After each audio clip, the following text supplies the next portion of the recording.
Welcome back, everyone. It's the second half of News Talk for this Monday. Let's reset the table as we continue with our candidate forum this time. We're focusing the spotlight on the Maryland 4th Congressional District, the Democratic primary. Early voting underway now. We stress that because you don't have to wait till Election Day to cast your ballot. There's an opportunity now. People find time to vote with their busy schedules.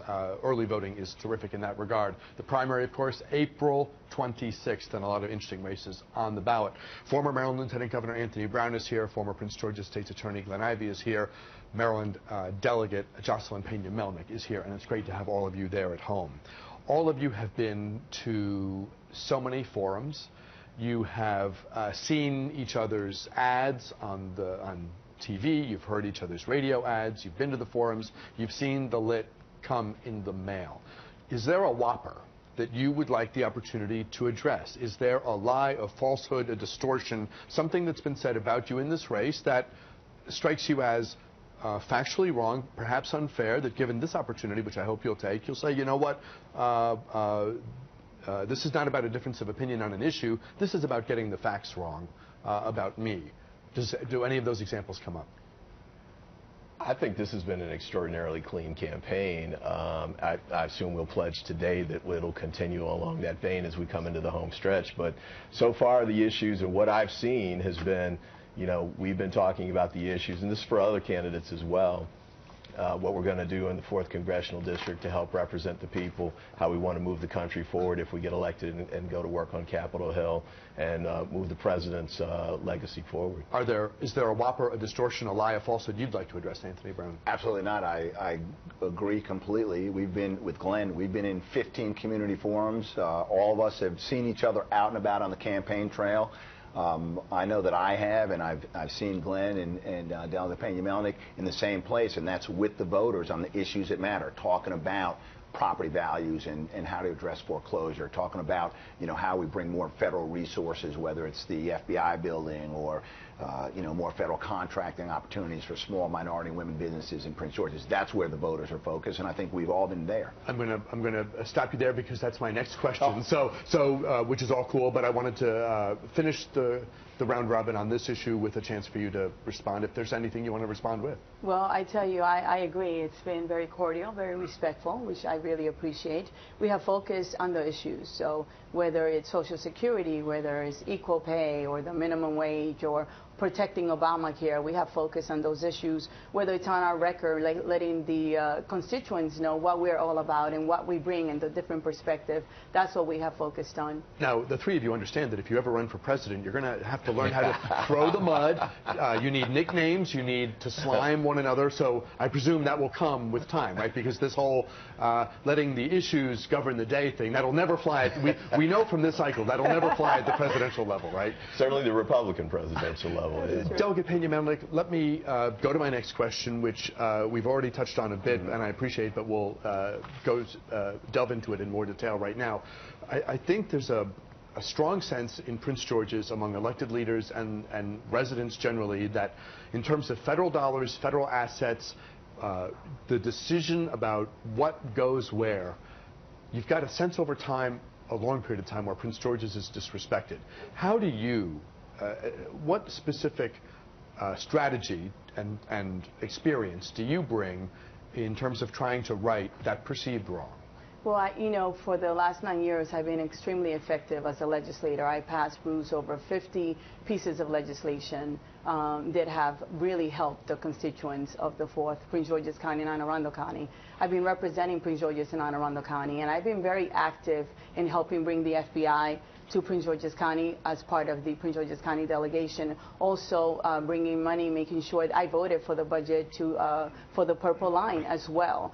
You know, the 4th district is right near the 7th and the 8th ward. There's no reason why we can't bring some of those federal facilities and some more money for our infrastructures, for our roads and our bridges. And I have a record of getting things done and working with others, and I will certainly work on that. Glenn Ivey? Well, when I worked in the Senate, for example, I mean, I saw how it was done. You know, senators and members of Congress would get these federal installations placed in their congressional districts or their states, And I understand how that process works. And in the private sector, now I've had a chance to work on some of these projects, in particular bringing the FBI to Prince George's County. So the focus on how to approach the GSA, putting the proposals together in a way that I think puts Prince George's County in the best possible lights and shows our strengths, and to some extent, presents contrast to other jurisdictions that might be up for the bid. But I think essentially there's been some redlining going on around Prince George's County for a long time, and I think there's a political piece where we just have to fight hard to break that down and make sure we get the fair treatment we deserve, because we're right next to the city. We got the best transportation network from the standpoint of comparison to other suburbs, and we're really underrepresented with respect to federal presence in the county. With no shortage of parcels available for development. Oh, absolutely. Prince George County is just, ripe for development, good commercial office, commercial retail. Let me just say this. We're all going to fight to bring the FBI to Prince George's County, but let's look at what's already in the 4th Congressional District. The Suitland Census Bureau, Joint Base Andrews. Right outside in the 5th is NASA Goddard. You've got the IRS Center in New Carrollton, right outside of the 4th. But if you compare the federal contracting opportunities that come out of those facilities with what locally, with what you see in other congressional districts, we're not getting our fair share. We have a very vibrant small minority and women business community in Prince George's County and Anne Arundel, because Anne Arundel's not getting a whole lot coming out of Fort Meade, that from technology to toilet paper, we can serve the needs of these federal installations. So I don't think you have to change the law. What you need to do is what we did in the state of Maryland. We went from $980 million a year to $1.6 billion in minority and women contracting because we unbundled the contracts and we connect the small business community with the procurement officers. That's what we need to do to see more federal contracting opportunities in the 4th Congressional District. I'd like to ask about police-community relations. We live at a time when there are grievances about police conduct, about police training, about accountability, and things of this nature. We also live at a time when fatal attacks on individual officers are well north. There's been a spike. The numbers are greater than they were even a year ago. What sort of voice, Glenn Ivey, would you be on this discussion? The same one I was for the 8 years I was state's attorney. I mean, right after I was elected, but before I took office, we had a double murder of deputy sheriffs, essentially trying to serve a warrant, sort of like what the firefighters experienced the other day. We lost one of the firefighters, another one's in critical condition, but the same kind of scenario. So it's dangerous out there, and we need to keep that in mind. At the same time, we need to make sure we're keeping officers, so they're not crossing the line and using excessive force. So I was the first state's attorney to successfully prosecute cops who cross the line and get convictions.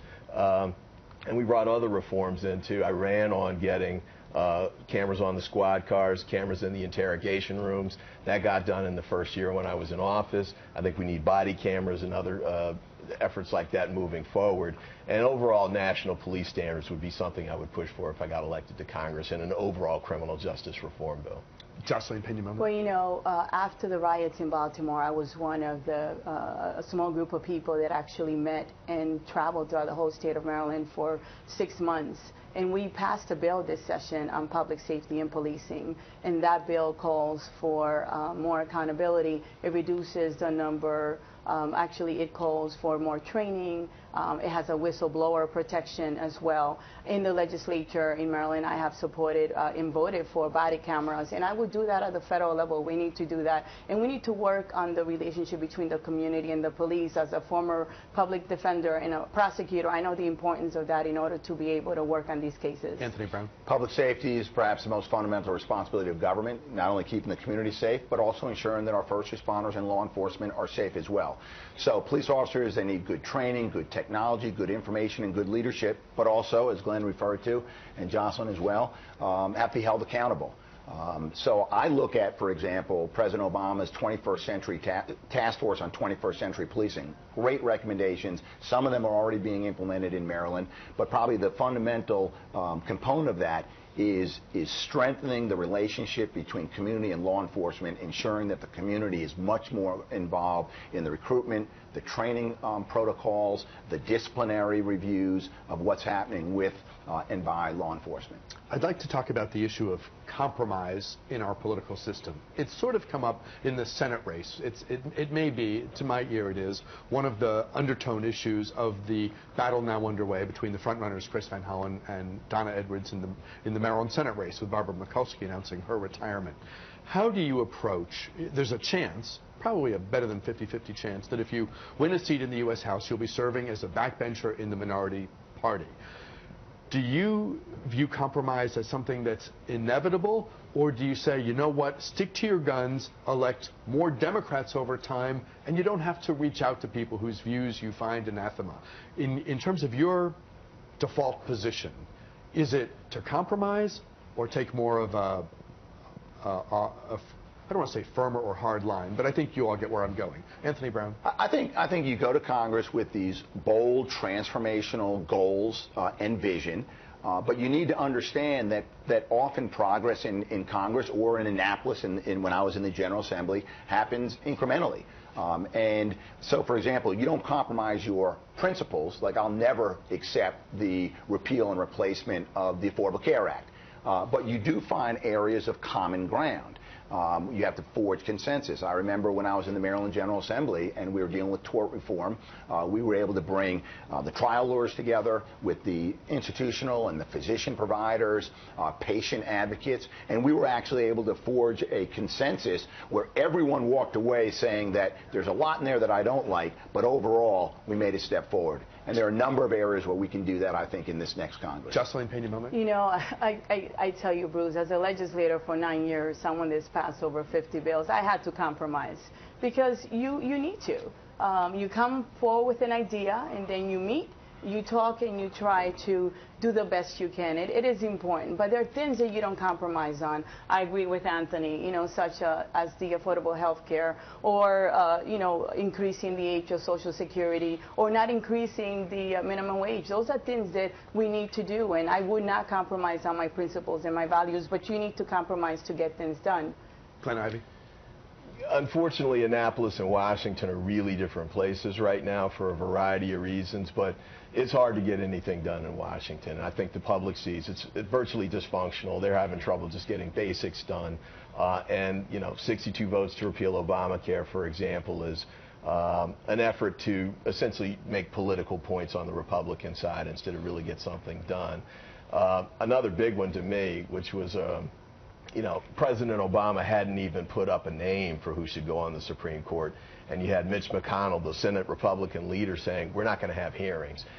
We don't see that in Annapolis, and in fact, we didn't see it in Washington when I was working on the Hill back in the day in the 90s. So the Republicans there's a civil war going on in that party, and until they sort that out, it's going to be really hard to work with them on fundamental things, with a few exceptions, maybe criminal justice reform. Can I first follow up on that? Yep. Just one point. I mean, Annapolis isn't a cakewalk just because you're a Democrat. That's it really isn't. That's right. You know, because we're such a large Democrat party, we vary in our, you know, from, you know, liberal and moderates and conservatives. And I remember when my cousin Kathy was killed by her estranged boyfriend, I went to the advocates that were championing domestic violence. I said, what's your #1 priority? Because I want to join you and help. And they said, we need to pass a law that gives judges the authority to order abusers to surrender their firearms when they issue a protective order. I said, what do you mean? That's not the law? For 10 years, it failed in a democratic state that favors gun control. I led the effort. I didn't do it single-handedly. We brought together like-minded people, Democrats, a handful of Republicans, and we got it done. So it's not a cakewalk in Annapolis. If I may push on that as well, you know, I put in a bill that says that you should count inmates when you do the census every 10 years. You should count them at their home address, not at the prison. In Maryland, most of the prisons are in one district, right? So I had to work with the Republicans. Maryland is the first state in the country that passed that bill. That was my bill. And basically it allows and it helps the black community, because most of the prisoners, 70% of the prisoners in Maryland are African American, and they come from Baltimore, and Baltimore has been losing population. So if I had the mentality that you can't get things done, you can't compromise, it's a piece of cake. I will never get things done. Let me follow up on those two. Yep. You got supermajorities of Democrats in the General Assembly, the Senate, and the House, so you can get bills done like that. Let's take the gun bill. Gabrielle Giffords, a sitting member of Congress, gets shot in the head, and they can't move legislation through the House of Representatives. That's a very different place than where Annapolis is. And then on the census bill, to be sorry, but when I was working for Congressman Conyers in 1987, we were working on moving that kind of census reform through. It still hasn't gotten done at the federal level. We got to be honest. The Republicans in Washington are in a very different place than they are in Annapolis. It's a different world. It really is. We'll take a break here. We'll come back. Closing statements from all of our candidates as we continue with our News Talk exclusive. Back in a moment.